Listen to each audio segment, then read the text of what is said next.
L'enfer ou le séjour des morts est un lieu où certains hommes se retrouvent après leur mort.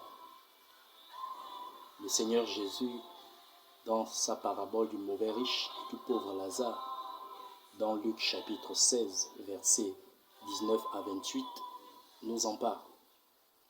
Il en parle également dans un autre passage, notamment Marc chapitre 9, versets 43 à 48. D'après notre Sauveur Jésus-Christ, cet endroit est un lieu de tourment, un lieu de souffrance et de pleurs sans interruption. Dans cette parabole très instructive sur ce qui se passe après la mort d'un individu, nous avons deux informations très importantes. L'identité des personnes qui s'y rendent et le sort qui leur est réservé avant le jugement de Dieu. Je sais que plusieurs parmi nous doutent de l'existence de ce lieu. Notre Dieu, dans son amour infini, a permis à certaines personnes de voir ce lieu, de vivre les souffrances qui s'y trouvent, afin de certifier que sa parole est vraie. On peut écouter ces témoignages sur YouTube. La mort n'est donc pas la pire des choses qu'une personne doit redouter.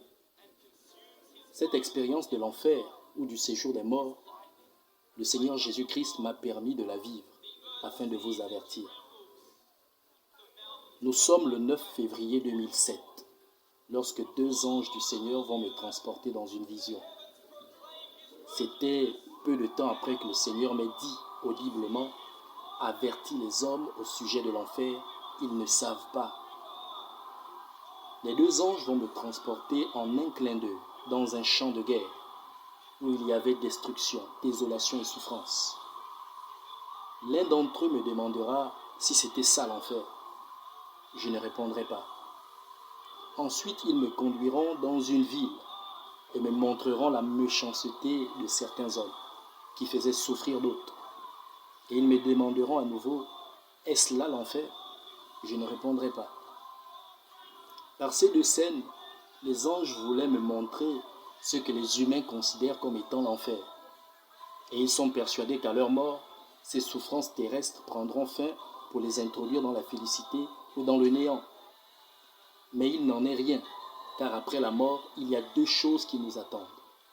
L'enfer ou le séjour des morts et le paradis. S'agissant du paradis, Jésus-Christ à la croix n'a-t-il pas dit à l'un des bandits qui était crucifié à ses côtés, « Aujourd'hui même tu seras avec moi au paradis » Luc chapitre 23, versets 39 à 43.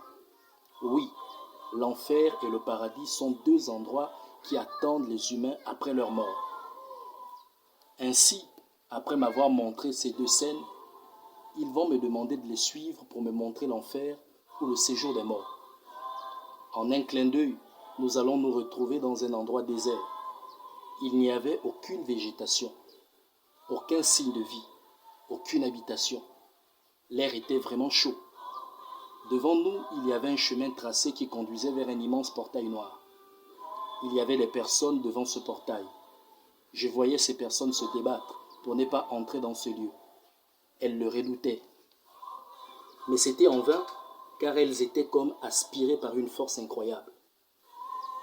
Une fois à l'intérieur, ces personnes se retrouvaient dans les ténèbres, dans le feu et dans une souffrance horrible. Elles étaient immobilisées dans cette souffrance et ne cessaient de crier de douleur, de pleurer. Je voyais ces personnes utiliser tous les moyens possibles pour mourir, mais la mort n'agissait pas sur elles. C'était terrible de les voir crier de douleur. C'est indescriptible. Et j'entendis une voix me dire, « Voici l'enfer. » Bien-aimé, l'enfer ou le séjour des morts existe. Je l'ai vu et j'ai vu la souffrance qui s'y trouve. C'est horrible. Je ne souhaite à personne de s'y retrouver. Mais à qui est réservé cet endroit? Il est réservé à deux types de personnes. Ceux qui n'auront pas donné leur vie au Seigneur Jésus-Christ de leur vivant, donc les inconvertis. Et ensuite les chrétiens qui auront rétrogradé dans leur marche avec le Seigneur. Ce sont des personnes qui ont vraiment accepté Jésus-Christ, mais qui continuent à vivre dans le péché, comme le dit le Seigneur dans le livre de Matthieu chapitre 7, versets 21 à 23. À ces personnes, Le Seigneur Jésus-Christ déclare ceci. Pourquoi dites-vous que vous m'appartenez alors que vous n'obéissez pas à ma parole? Mettez ma parole en pratique, alors vous serez véritablement mes enfants. Une parole confirmée par la première épître de Jean, chapitre 2, versets 3 à 6 et chapitre 3, versets 6 à 10. Ne nous trompons pas. Si nous disons que nous sommes chrétiens et que nous appartenons à Jésus-Christ et que Dieu est notre Père, nous devons obéir à sa parole et nous éloigner du péché.